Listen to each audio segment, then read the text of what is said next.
One of the highlight scenes of Hands Through Face would be a scene with Cassandra's hands going through Mr. Paradox's face. You literally see every pore on his face. It's fantastic effects, very, very cringeworthy.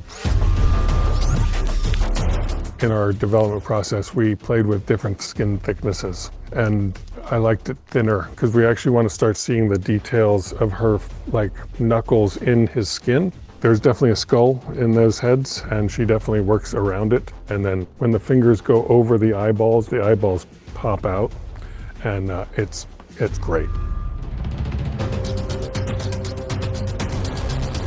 So for Hands Through Face, Sean and the VFX team started out with comic book reference.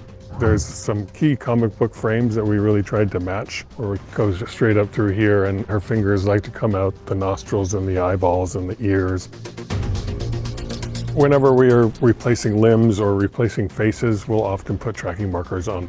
Emma's hand has to go somewhere, so we would just put it off to the side or this side or out of frame. Then we would do clean plates on the day to clean up the arm or the hand. And then in post, we would do a fully digital hand and arm, and then into a mostly digital Matthew McFadden face. Then we go into detailed animation, and that would be getting the details of the fingers, sliding over the skull just right, getting it over the forehead and dipping into the eye socket, that kind of thing. And then we go into a final detailed sculpting and creature pass, and that's where you really would figure out, like if she was wearing a ring, you would see the ring in there or the knuckle. Ring, please. Oh my God.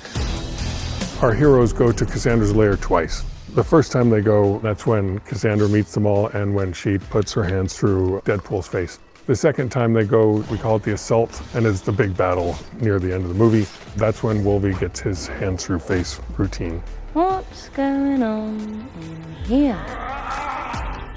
The assault is a really great example of just a huge collaboration between stunts, camera department, visual effects, props, everything. For a superhero movie, we tried to keep the whole movie fairly grounded. Whenever we can do live action stunts, we do them always as much as we can. Emma's performance really nailed Cassandra. They just absolutely crushed it. It's really, really one of the best villains I've seen in a long time. Basically a complex psychopath, but a villain that we all have grown to love, to hate. Boys are so silly.